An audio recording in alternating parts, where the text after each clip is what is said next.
ராகுல் காந்தியும் காங்கிரஸ் பார்ட்டியும் ரொம்ப முக்கியமான ஒரு இஷ்யூவை கையில் எடுத்திருக்காங்க. எலக்டோரல் சிஸ்டமே காம்ப்ரமைஸ் ஆயிருக்கு, நிறைய முறைகேடுகள் நடக்குது அப்படின்ற ஒரு பெரிய குற்றச்சாட்டை வைக்கிறார். I think 6th or 7th constituency மாதவபுரால வந்து 1 lakh ஃபேக் ஓட்டர்ஸ்ல பிஜேபி வராங்க. அதனால தான் they were able to win by margin of 32,000 votes.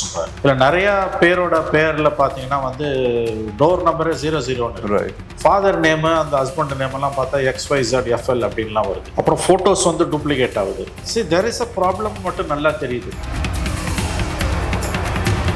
அதுவும் ராகுல் காந்தி எழுப்பி இருக்கக்கூடிய இஷ்யூஸ்லாம் சீரியஸ் இஷ்யூஸ். அது நீங்கள் வந்து ஸ்வான் அஃபிடேவிட் எடுத்துக்கிட்டு தான் பண்ணணுன்றதுலாம் அதெல்லாம் அயோக்கியத்தனமான வாதம். ஓத் எடுத்துக்கிட்டு தான் நீங்கள் கம்ப்ளைண்ட் பண்ணணுன்றதுலாம் எலெக்ஷன் கமிஷனோட அரகன்ஸ். எலெக்ஷன் கமிஷனோட டேட்டால இருந்து எடுத்து தான் அவர் சொல்கிறாங்க. எலெக்ஷன் கமிஷன் அது ஹேஸ் டு லுக் இட்.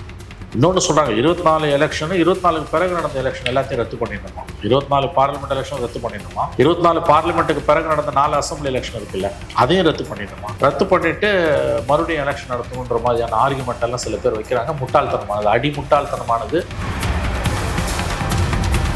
நீங்க இந்த மாதிரி ஃபேக் ஓட்ஸ் வச்சு பாஜக ஜெயிக்கிறாங்கன்னா சொல்லும்போது மக்களுக்கு எலெக்ஷன் அப்படின்ற அந்த சிஸ்டம் மேலேயே நம்பிக்கை போறதுக்கான வாய்ப்பு இருக்கு. பட் என்டையர் சிஸ்டமே காம்ப்ரமைஸ் ஆயிருச்சு, இந்தியா ஃபுல்லா சிக்கல் இருக்குன்னு சொல்றதெல்லாம் கரெக்டா இருக்குமா? நாடு பூரா இந்த மாதிரி பல தொகுதிகளில் மோசடி நடந்துதான் மோடி ஜெயிச்சார் என்பதும் அன்அக்செப்டபிள். அதை ஏற்றுக்க முடியாது. டெமோக்ரஸி மேல நம்பிக்கையை இழக்கக்கூடிய அளவுக்கு தான் இன்னைக்கு இந்திய ஜனநாயகம் போயிட்டு இருக்கு. அதுக்கு முழுக்க 90% காரணம்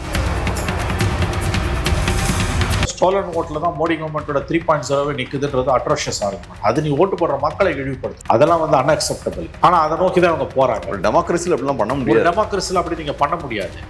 Bihar is a serious issue, அதில் சந்தேகமே இல்லை. அங்கே பெரிய பிரச்சனை ஓடிட்டு இருக்குது. அதை அலோவ் பண்ணாங்கன்னா அடுத்த 5 மாநில தேர்தல்கள் தமிழ்நாடு, வெஸ்ட் பெங்கால், கேரளா, அஸ்ஸாம், பாண்டிச்சேரியில் அடுத்து SIR த்ரூஅவுட் த கண்ட்ரி வரப்போகுது. அப்போ அதை வந்து கண்டிப்பாக மூர்தன்யமாக எதிர்கட்சிகள் எதிர்த்து தான் ஆக வேண்டும். SIR-ஆவும் இருக்கலாம், மாதவபுரால் நடந்த விஷயங்களா இருக்கலாம். இது எல்லாமே திமுக பாயிண்ட் ஆஃப் வியூல இருந்து பார்க்கும்போது பெரிய இஷ்யூஸ் தான். ஆனா ரியாக்ஷன் அதுக்கு ப்ரொபோஷனலா இல்லை. அது ரொம்ப ஆச்சரியமான ஒரு விஷயம் தான். அவங்கள பொறுத்த வரைக்கும் 2024 எலெக்ஷன் ரிகடுன்னு சொல்லவே முடியாது. சொன்னாங்கன்னா அப்போ இவங்க ஜெயிச்சது என்ன தெரியும்? தமிழ்நாட்டில் ஒழுங்காக நடந்தது மற்ற ஊரில் ரிகடுன்னா மக்கள் சிரிப்பாங்க.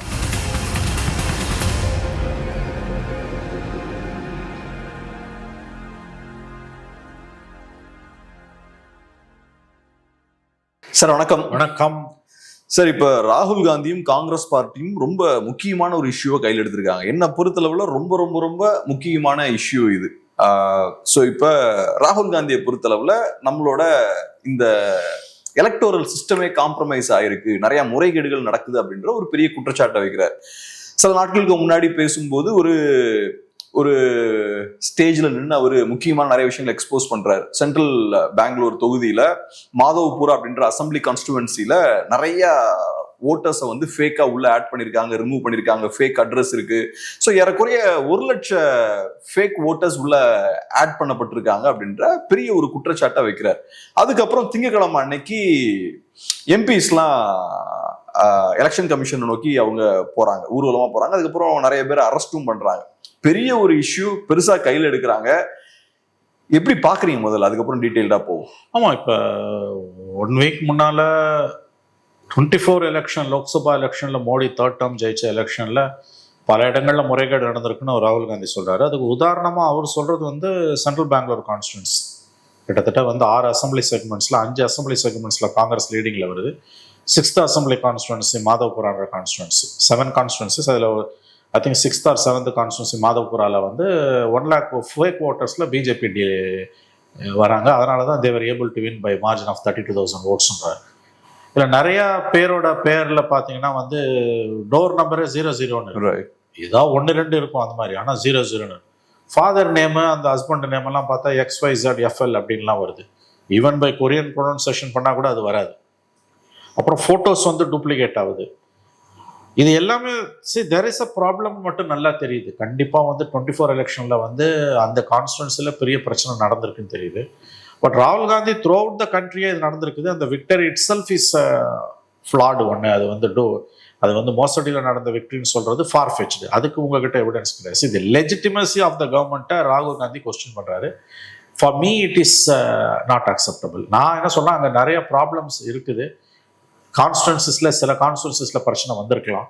பட் என்டையர் விக்டரியையே நீங்கள் வந்து இது வந்து பிகாஸ் ஆஃப் மால் ப்ராக்டிசஸ் அப்படின்னு நீங்கள் வந்து 24 எலெக்ஷன்ஸோட கிரெடிபிலிட்டியையே வந்து கம்ப்ளீட்டாக அண்டர்மைன் பண்ணுறதுன்றது அன்அக்செப்டபிள். Correct. இது ரெண்டுத்துக்குமான வித்தியாசம் நம்ம புரிஞ்சுக்கணும். There are problems.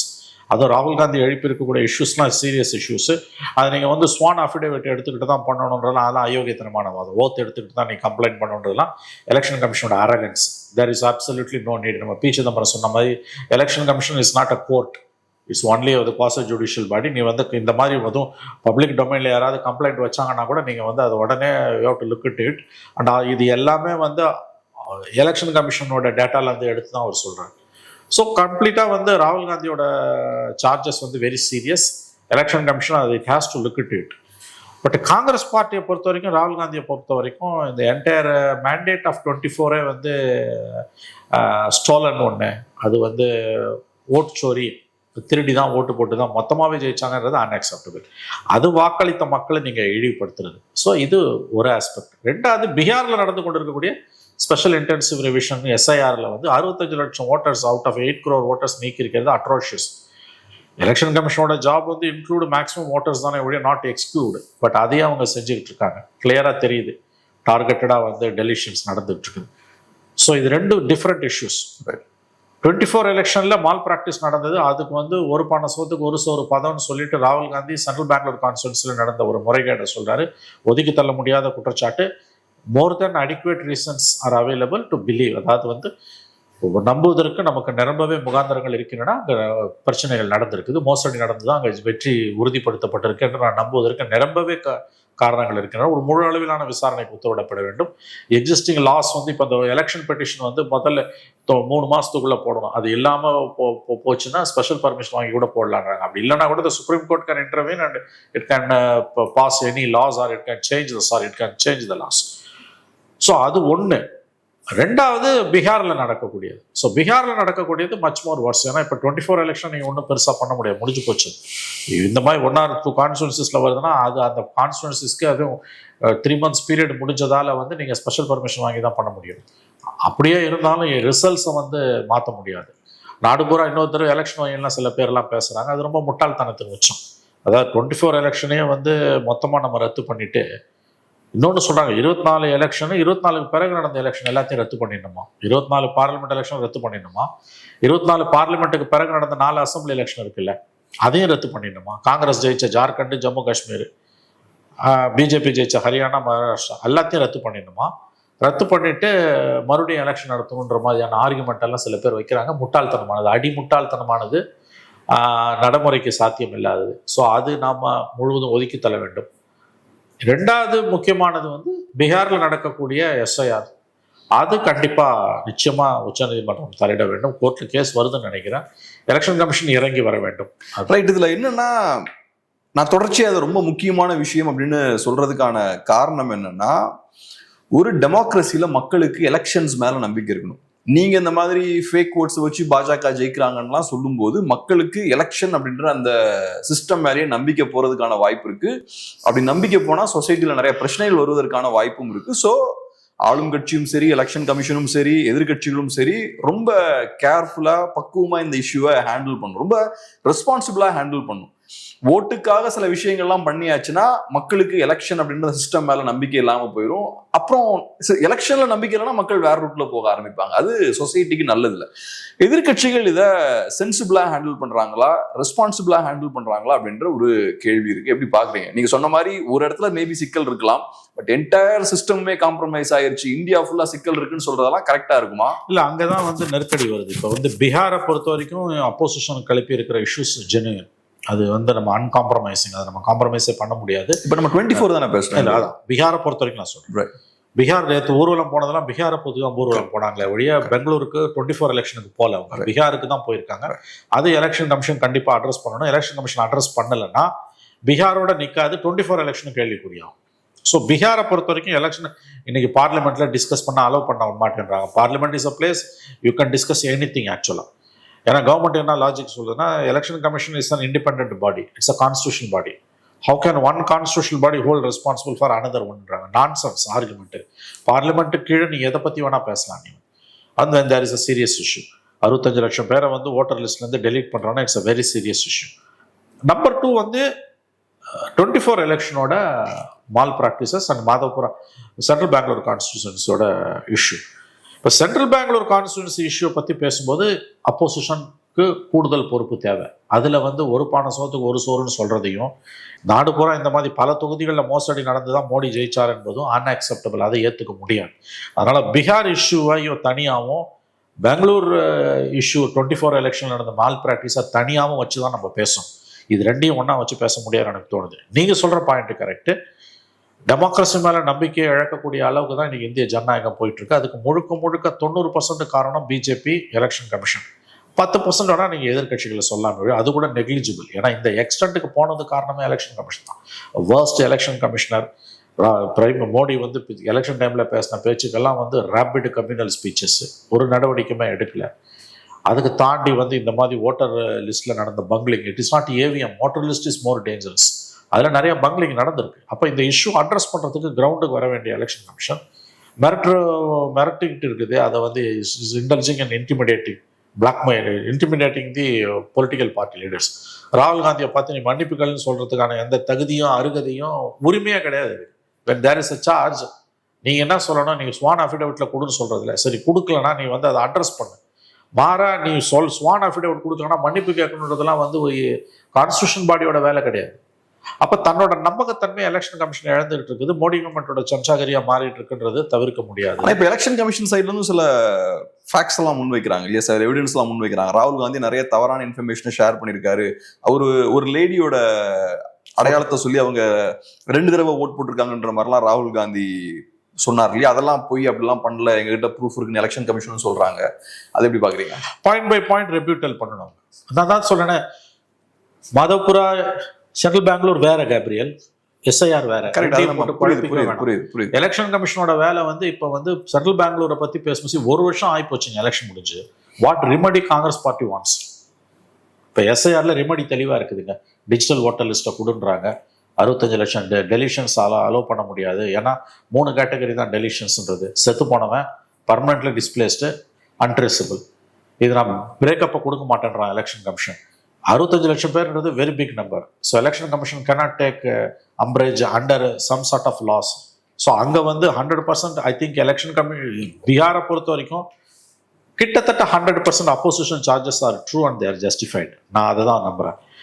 Whereas Bengaluru constituency and the so called malpractices in 24 elections வந்து எலெக்ஷன் அப்போசிஷன் வந்து ரொம்ப ரொம்ப கேர்ஃபுல்லாக இருக்கணும். இந்த பர்டிகுலர் சென்ட்ரல் பெங்களூரை பொறுத்த வரைக்கும் ராகுல் காந்தியோட சார்ஜஸில் நான் எலெக்ஷன் கமிஷன் டேட்டாவை தான் எடுத்தனாலும் சிலதெல்லாம் ஃபேக்குன்னு எலெக்ஷன் கமிஷன் சொல்லும்போது there must be a full fledged enquiry by retired Supreme Court judge or a panel of retired Supreme Court judges or retired election commissioners.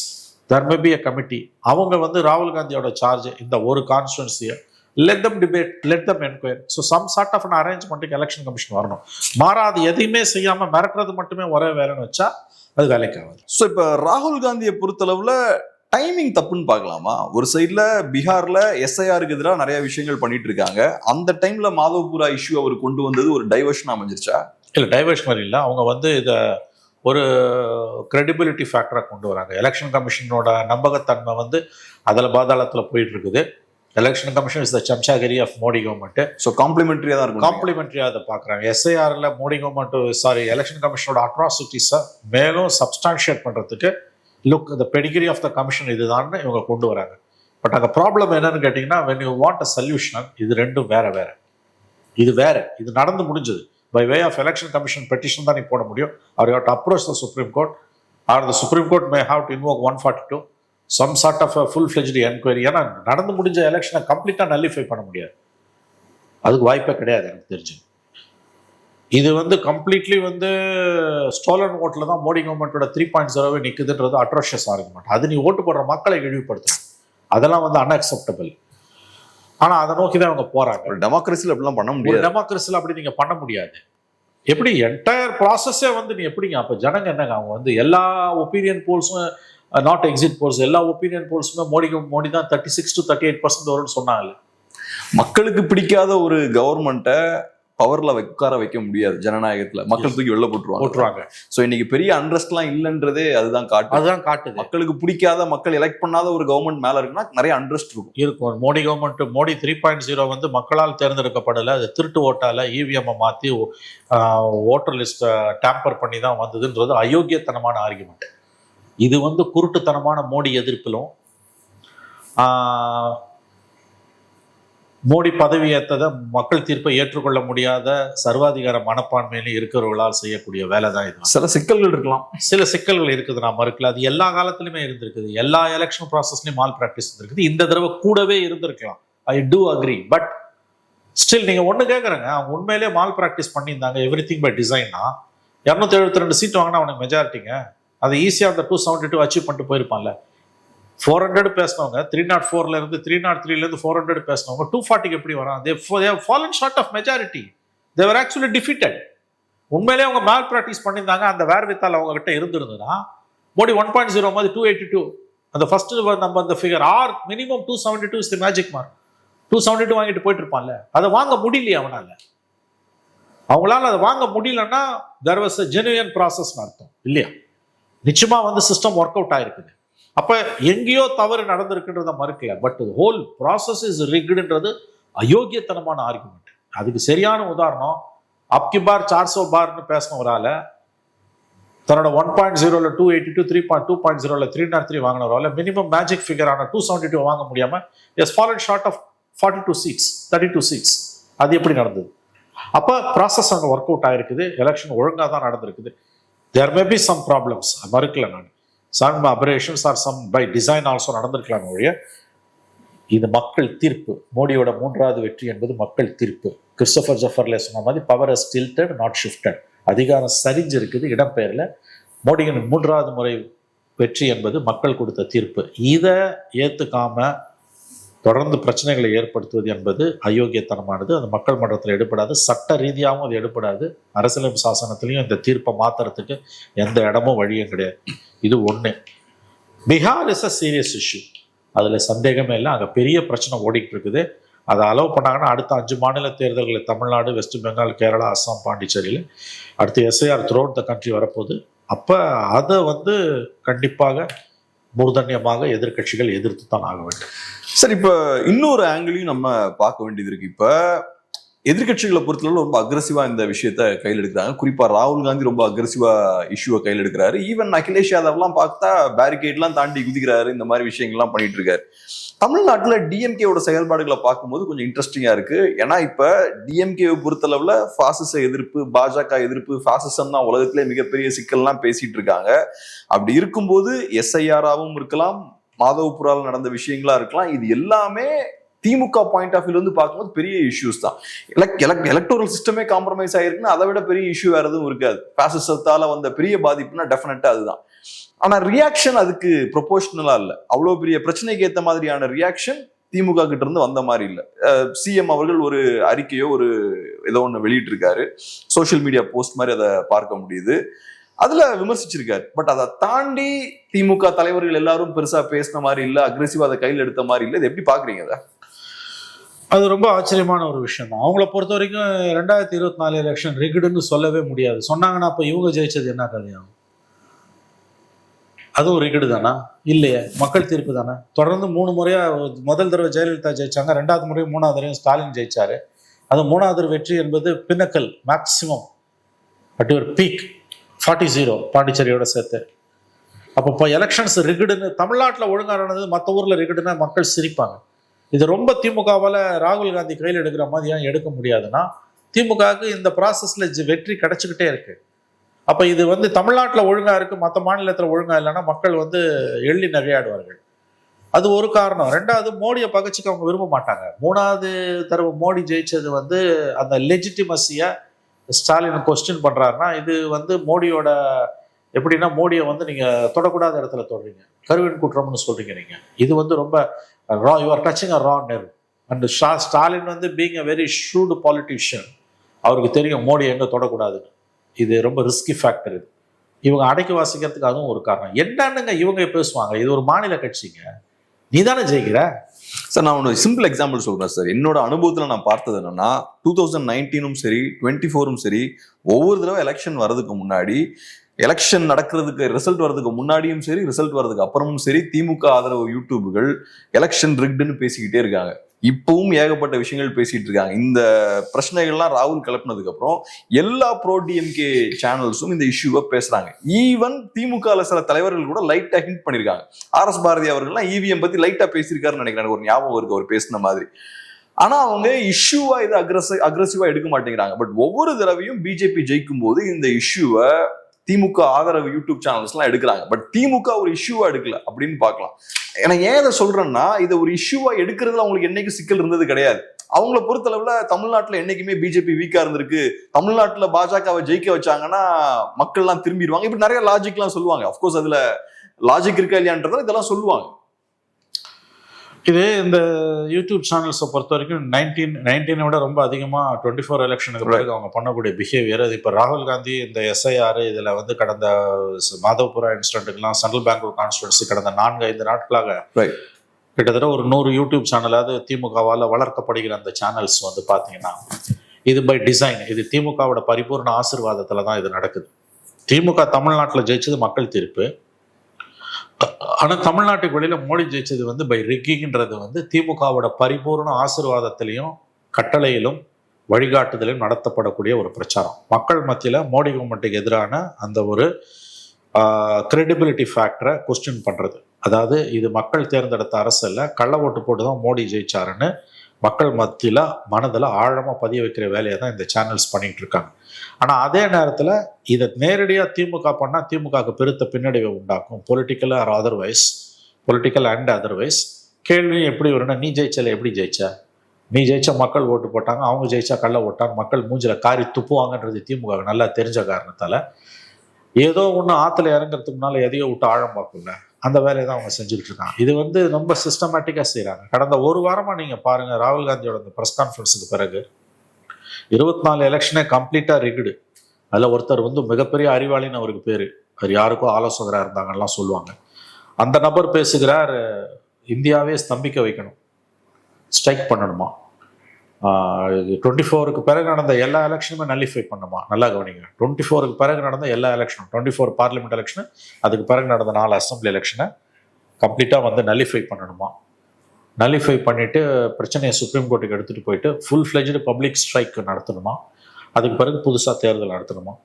இது தமிழ்நாட்டில் 40 தொகுதிக்கு தேர்தல் நடத்துறத அவருடைய உரிமையாளர்கள் இருக்காங்கல்ல, அந்த நபருடைய உரிமையாளர்கள் அவர்களே ஒப்புக்கொள்ள மாட்டார்கள்.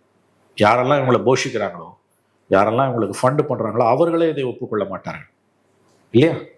ஆனாலும் பேசுகிறாங்க. எதுக்கு பேசுகிறாங்க? மக்கள் மத்தியில் அந்த தேர் இஸ் அ மெத்தட் இந்த மேட்னஸ் வாங்கல. இந்த சேனல்ஸ் அத்தனை பேரும், அந்த பண்டில் ஆஃப் சேனல்ஸு, அந்த மெத்தட் இந்த மேட்னஸ் கடந்த ஒரு வாரமாக பேசுறது என்னன்னா வந்து தெளிவாக திமுக சொல்லி தான் இவங்க செய்கிறாங்க. இதை எப்படின்னா, இங்கே நாங்கள் ஜெயிச்சது மக்கள் தீர்ப்பு, ஆனால் வட இந்தியாவில் மோடி ஜெயிச்சது ஓட்டை திருடி இவிஎம்ஐ திருடி பண்ணது, அதனால் எலெக்ஷன் ஓடும். இது வந்து நடக்காதுன்னு தெரியும். ஆனால் இதோட எண்ட் ரிசல்ட் அவங்க எதை எதிர்பார்க்குறாங்க, ஆனால் இது சத்தியமாக நடக்காதுன்னு நம்மளோட தெரியும் அவங்களுக்கு. மோடி கவர்மெண்ட்டோட கிரெடிபிலிட்டியையும் எலெக்ஷன் கமிஷனோட கிரெடிபிலிட்டியையும் கொஸ்டின் பண்ணுறது. இப்போ 26 எலெக்ஷனுக்கு இவங்க ஜெயிச்சாங்கன்னா அந்த தீர்ப்பை ஒத்துப்பாங்க. ஆனால் வந்து அஸ்ஸாமில் பிஜேபி ஜெயிச்சுன்னா அதை ஒத்துக்க மாட்டானாங்க. வெஸ்ட் பெங்காலில் ஒருவேளை பிஜேபி ஜெயிச்சுன்னா ஒத்துக்க மாட்டானுங்க.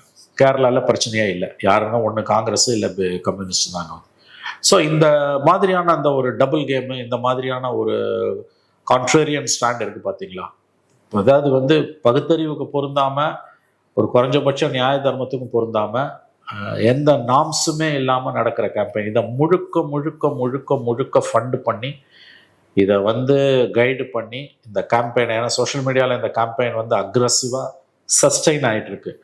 இது எதனாலன்னு கேட்டிங்கன்னா, இது டிஎம்கேவோட கிளியர் பொலிட்டிக்கல் பேட்டர்ன், அதாவது undermining the credibility of the Modi government. அதான் இதுல நான் திரும்ப திரும்ப இது ரொம்ப ரெஸ்பான்சிபிளா எதிர்கட்சிகள் ஹேண்டில் பண்ணணும்னு சொல்றதுக்கான ஒரு காரணம் என்னன்னா, எதிர்கட்சிகளுக்கு இது பேக் ஃபயர் ஆகும். ஏன் நான் சொல்றேன்னா, எதிர்கட்சிகளை பொறுத்தளவுல இந்த சிஸ்டம்ல ஓட்டு அரசியலை தவிர வேற எதுவும் அவங்களுக்கு பண்ண தெரியாது. எஸ், ஓட்டு அரசியல நீங்க காலி பண்ணிட்டீங்கன்னா நீங்க மாட்டிப்பீங்க. திமுகவா இருக்கலாம், அதிமுகவா இருக்கலாம், காங்கிரஸா இருக்கலாம், தேஜஸ்வி யாதவா இருக்கலாம், எஸ்பியா இருக்கலாம், எல்லாருக்கும் ஓட்டு அரசியலை தவிர வேற எதுவும் பண்ண முடியாது. இவங்க எல்லாம் புரட்சியாளர்கள் கிடையாது. களத்துல மக்களை கூட்டிட்டு வந்தெல்லாம் அரசியல் மாற்றம் எல்லாம் கொண்டு வர முடியாது. எலக்டோரல் பாலிடிக்ஸ் வழியா ஓட்டை வாங்கி தான் இவங்களால பவருக்கு வர முடியும். அதை பணம் கொடுத்து அதை இதுன்னு எல்லாமோ பண்ணிட்டு தான் பண்ணுவாங்க. ஸோ அப்படி இருக்கும்போது மக்கள் மனதுல இந்த ஓட்டிங் சிஸ்டமே தப்பு, சரியா இல்ல, ரிக்டா இருக்குன்ற ஒரு எண்ணத்தை நீங்க மக்கள் மனதுல ஏத்திட்டீங்கன்னா கடைசியில நீங்க தான் பாதிக்கப்பட போறீங்க. பெரிய அளவில் இவங்க தான் விலை கொடுக்க போறாங்க. ஏன்னா நம்ம டாக்டர் மன்மோகன் சிங் ஒரு முறை சொன்னது ரொம்ப முக்கியமானது. அவரோட பீக்ல இருக்கும்போது சொன்னார் நினைக்கிறேன், you have to understand Indian psyche. Basically, Indian psyche is not for revolution, it is only for reformation. Revolution is not possible in India, only reformation is possible, which is true. நீங்கள் சொன்ன மாதிரி வந்து அதிரடியான புரட்சிக்கெல்லாம் இங்கே இடமே கிடையாது. ரொம்ப அழகாக சொன்னீங்க. நீங்கள் இந்த சிஸ்டத்தோட பியூட்டியாக என்னென்னா, நீ என்ன பண்ணாலும் உன்னுடைய ஓட்டின் மூலமாக நீ மாற்றி அமைக்க முடியும், நிச்சயமாக முடியும் உனக்கு வந்து. நவ் இப்போ இந்த சஸ்டைன்டு கேம்பெயினில் சில தவறுகள் நடந்திருக்கு மறுக்கல, பட் த ஹோல் சிஸ்டமே நீங்கள் வந்து ராட்டனு. மோடியோட 3.0வே fundamentally it is standing on rigged platform. நீங்கள் கள்ள ஓட்டு போட்டு இவிஎம்ஐ டேம்பர் பண்ணி தான் மோடி ஜெயிச்சாருன்னு இந்த பிரச்சாரத்தை எதிர்கட்சிகள், ராகுல் காந்தியோட ஆசீர்வாதத்தில் தான் இது நடக்குது. திமுக வந்து பேர் சொல்லாமல் தன் ப்ராக்சிஸை வச்சு நடத்துது. இது நாளைக்கு இவங்களுக்கு வினையா முடியும், அதுல எந்த சந்தேகம். இந்த சிஸ்டம் இல்லைன்னா இவங்களுக்கு ஒரு ஆப்ஷன் கிடையாது, வேற ஆப்ஷனே கிடையாது. நீங்க ஒவ்வொரு ஓட்டுக்கு 2000 ரூபாய் கொடுத்து ஓட்டு வாங்கிட்டு இருக்கீங்க. இந்த சிஸ்டம்லாம் நீங்க என்ன பண்ணுவீங்க? இல்ல என்ன வேணும் உனக்கு? இப்ப ராகுல் காந்தி வந்து ரிகிடு வாட் யூ வாண்ட். நான் என்ன எதிர்பார்க்கணும்னா சார், என்ன வேணும்னு அக்கௌண்டபிலிட்டி வேணும் சார். என்ன நடந்ததுன்றதுக்கு ஒரு அக்கௌண்டபிலிட்டி. அதை கேளு.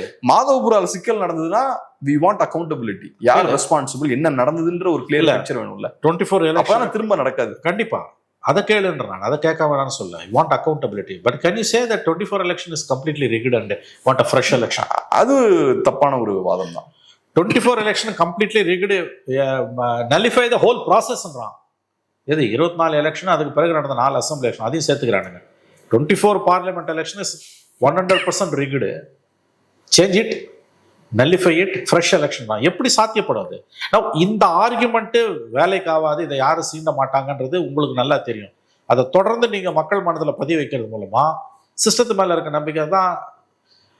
இந்த சிஸ்டமே இல்லைன்னா நீ எங்கே போ, வேர் யூ வில் கோ? அதை தானே செஞ்சுக்கிட்டு இருக்காங்க. ஏன்னா நம்ம லெனினோ மார்க்ஸோ கிடையாது பண்றதுக்கு வாய்ப்பே கிடையாது. மன்மோகன் சிங் சொன்னதாங்க, ரிஃபர்மேஷன் தாங்க இந்தியாவில் பாசிபிள், ரெவல்யூஷன் கிடையாது. அதுவே நல்ல பாயிண்ட் தான். ஏன்னா இந்தியன் ஹிஸ்டரி எடுத்து பார்த்தோம்னா பிரெஞ்சு ரெவல்யூஷன் மாதிரியோ ரஷ்யன் ரெவல்யூஷன் மாதிரியோ பெரிய வயலண்டான ரெவல்யூஷன்ஸ் வெடிச்சதே கிடையாது. Only reformation is possible, not resolution. எழுதி வச்சுக்கோங்க. 77 இந்திரா காந்தியை வீட்டுக்கு அனுப்புறாங்க மக்கள், எமர்ஜென்சி பீக்ல இருக்கும்போது. அந்த எமர்ஜென்சியை லிஃப்ட் பண்ணிட்டு எலெக்ஷன் நடத்துறாங்க. Indira Gandhi was thrown out. 30 வருஷம் அந்த காங்கிரஸ் கவர்மெண்ட். யோசிச்சு பாருங்க, அடுத்து வந்த கவர்மெண்ட் 5 வருஷம் கூட நீடிக்கல. 2.5 வருஷத்துல without shedding a drop of blood அதே இந்திரா காந்தியை திரும்ப கொண்டு போய் உட்கார வைக்கிறாங்க. எவ்வளோ பெரிய ஒரு விஷயம் உங்களுக்கு அது பாசிபிள், எவ்வளோ பெரிய ஒரு that's revolution actually. Indira Gandhi அவ்வளோ அட்ராசிட்டி பண்ணி அந்த ஹோல் கண்ட்ரி வந்து ஒரு ஒட்டுமொத்த தேசமே சிறைக்கூடமாக மாற்றப்பட்ட காலகட்டத்தில் இந்திரா காந்தியை வந்து தூக்கி அடித்த மக்கள் 2.5 வருஷம் பொறுத்து அதே இந்திரா காந்தியை கொண்டு போய் உட்கார வைக்கிறாங்க. அதுதான் அந்த சைக் ஆஃப் இந்தியா வந்து புரியலன்னா ஒன்றும் பண்ண முடியாது. மோடி ஒன்றும் வரலாற்றில் தோன்ற போகிற கடைசி சர்வாதிகாரி கிடையாது. You can still fight Modi within the system. அப்படிதான் எனக்கு தோணுது. லெட்ஸ். ரொம்ப நன்றி சார், உங்க பிஸியான டைம்ல அருமையான ஒரு பேச்சு. ரொம்ப நன்றி.